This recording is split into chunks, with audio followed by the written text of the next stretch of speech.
எப்படி செய்யுதுன்னு சொல்லிட்டு செய்து காட்டுறேங்க. நான் அதுக்கு தேவையான பொருட்கள் எல்லாம் காட்டுறேன். நான் உங்களுக்கு இதில் 2 கப் அரிசி போட்டிருக்கேன். இந்த கப்பில் யூஸ்வலாக இந்த கப்பை தான் யூஸ் பண்ணுறேங்க. நான் இதில் வந்து 2 கப்பு ஊற போட்டிருக்குங்க. ஒரு அரை மணி நேரம் ஊற போட்டுருந்தேங்க. முட்டை வந்து வேக வச்சு உரித்து வச்சுருக்குங்க. அது இப்போ காட்டுறேன் நான் உங்களுக்கு. அது வந்து ஒரு ஸ்லிட்டு போட்டுக்கலாங்க. பாருங்கள், வேக வச்ச முட்டையை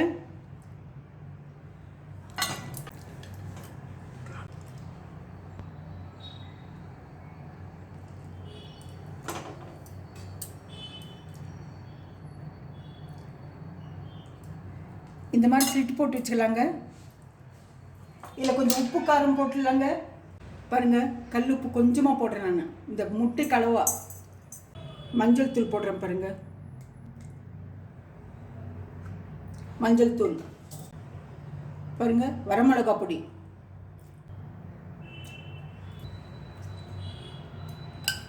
ஒரு ஸ்பூன் எண்ணெய் ஊற்றிக்கலாங்க. கொஞ்சம் தண்ணி ஊற்றிக்கலாங்க. இப்போ ஸ்டவ் ஆன் பண்ணிக்கலாங்க. இது தண்ணியெல்லாம் போகிற வரைக்கும் வறுத்துடலாங்க. தண்ணி போகிற வரைக்கும், தண்ணி நல்லா சுண்டி போகிற வரைக்கும் முட்டையை கொதிக்க வைக்கலாங்க. இந்த ஸ்லிட்டு போட்டுருக்கிறதுனால இந்த தண்ணி ஊற்றுன பிறகு உள்ளுக்குள்ளே நல்லா உப்பு காரமெல்லாம் நல்லா உறிஞ்சுக்குங்க. தண்ணி ஊற்றுறதுனால கல் உப்பு போட்டிருக்குங்க. இல்லைன்னா தூள் உப்பு போட்டால் போடுறேன், பரவாயில்ல. இப்போ தண்ணியெல்லாம் நல்லா இழுத்துருச்சுங்க. வெறும் எண்ணெய் தான் பிரித்து வருது. ஸ்டவ் ஆஃப் பண்ணிட்டு இது ஒரு பக்கத்தில் வச்சிடலாங்க.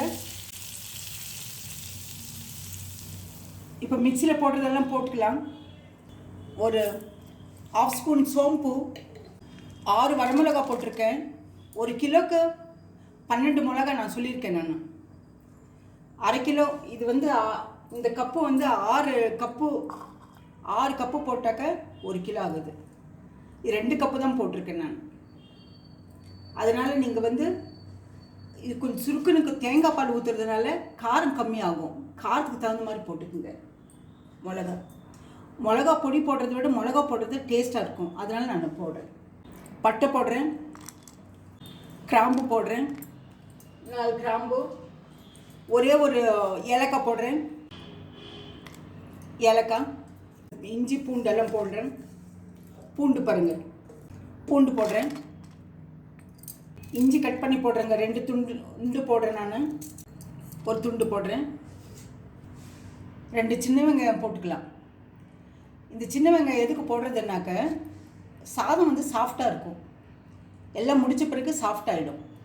அதனால் வரவரன்னு இருக்காது. அதனால் 2 பீஸ் சின்ன வெங்காயம் போட்டுக்கலாம். இது மிக்சியில் போட்டு காட்டுங்க. இப்போ மிக்சி அடித்து வச்சுருக்கேன். இப்போ பிரியாணி தாளித்து காட்டுறேங்க. எப்படி தாளிக்கணும்னு சொல்லிட்டு தாளித்து காட்டுறேன் நான். எண்ணெய் ஒரு 4 ஸ்பூன் விட்டுக்கலாங்க.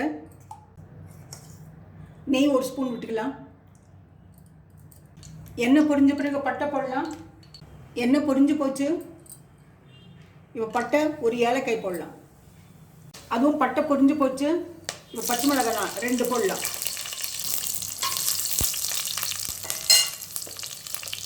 இப்போ வெங்காயம் 1, பெரிய வெங்காயம், சின்ன வெங்காயம் 2 கட் பண்ணி வச்சுருக்குங்க. எனக்கு பெரிய வெங்காயம் தான் சைஸ் சின்னதாக இருக்குது. அதனால் 2 கட் பண்ணி வச்சுருக்கேன் நான். அதை போட்டு ஒரு ப்ரௌன் ஆகிற வரைக்கும் வறுக்கலாங்க. கொஞ்சம் ப்ரௌன் ஆகிற வரைக்கும் கொஞ்சம் வதக்கி எடுத்துக்கலாங்க. இது தம் போட வேண்டியது இல்லைங்க, அப்படியே குக்கர்லேயே செய்திடலாம். வெங்காயம் நல்லா வதக்கி எடுத்துக்கலாங்க. அது இந்த எண்ணெயிலேயே.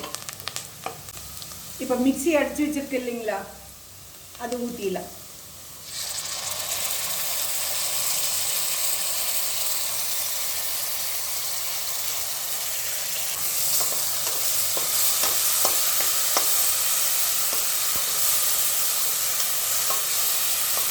எண்ணெயில் இப்படியே வதக்கிடலாங்க நல்லா. அப்போ தான் பச்சை வாடை போயிடுங்க. இப்போ தக்காளி பழம் போடலாம். தக்காளி பழம் ஒரு பெரிய பழம் கட் பண்ணி வச்சுருக்கேன். சின்னதாக கட் பண்ணி வச்சுருக்கேன் நான்.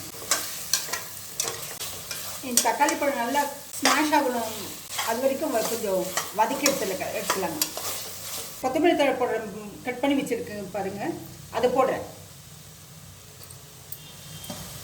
புதினா கட் பண்ணி வச்சுருக்கு, அதை போடுறேங்க. எல்லாத்தையும் இந்த எண்ணெயில் வதக்கிடலாம்.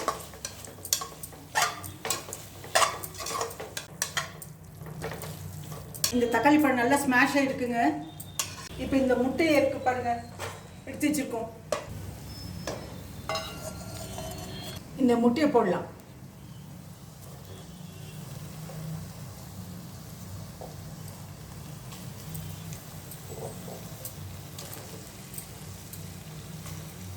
இந்த தயிர் ஒரு கப்பு ஊற்றிடலாங்க.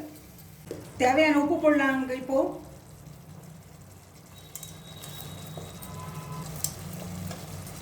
பிரியாணிக்கு தேவையான உப்பு போட்டுக்குங்க. இந்த தயிரோட தண்ணி சுண்ட வரைக்கும் நல்லா இருக்கணும். கொஞ்சம் கலக்கி விட்டுட்டு ரசம் எழுதலாங்க. தண்ணி சுண்டணும்.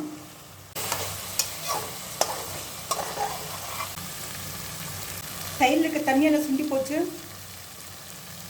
இப்போ பாருங்க, கெட்டி ஆகிடுச்சுங்க. இது ஒரு டம்ளர் தேங்காய் பால் ஊற்றுறேன். 1க்கு 2 அரிசி 2 போட்டிருக்கு, 4 தண்ணி ஊற்றணும். ஒரு தேங்காய் பால் 3 தண்ணி, 3 தண்ணி ஊற்றுறேங்க. மிக்ஸி கழுவிட்டு தண்ணி ஊற்றிட்டேங்க. அதுலேயே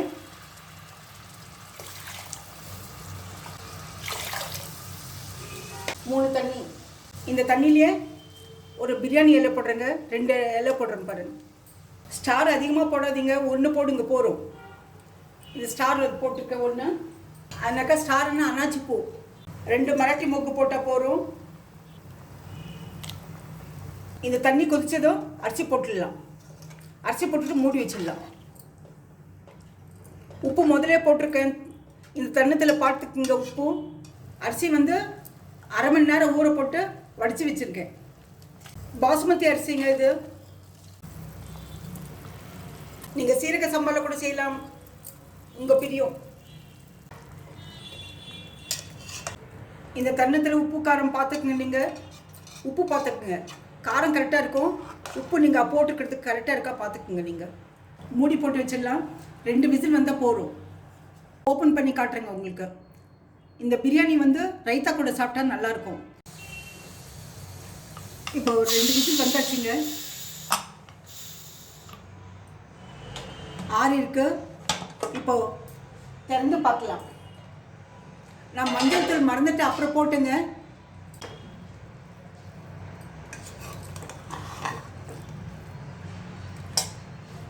இதுக்கு ரைத்தா நல்லா இருக்குங்க. ரைத்தா சேர்த்து வச்சிருக்கேன் நான். இது உப்பு காரெல்லாம் கரெக்டாக இருக்குங்க. இந்த முட்டை பிரியாணி ரொம்ப டேஸ்ட்டாக இருக்குங்க. உடம்புக்கு நல்லது. செய்து சாப்பிடுங்க நீங்கள் வீட்டில். குக்கரில் வச்சா 10 நிமிஷத்தில் ஆகிடுங்க. அடி பிடிக்காது, 10 நிமிஷத்தில் ஆகிடும்.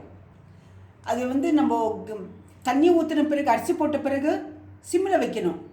ஒரு விசில் வந்த பிறகு மீடியத்தில் வைக்கணும். செகண்ட் விசில் வந்து ஆஃப் பண்ணிடலாம். ஆஃப் பண்ணிவிட்டு வச்சாக்க கரெக்டாக இருக்குங்க. இந்த முட்டை ரெசிபி பிடிச்சிருந்தா முட்டை பிரியாணி லைக் பண்ணுங்கள், ஷேர் பண்ணுங்கள், சப்ஸ்கிரைப் பண்ணுங்கள். மறக்காமல் பெல் பட்டன் ப்ரெஸ் பண்ணுங்கள். அடுத்த ரெசிபியில் பார்க்கலாம்.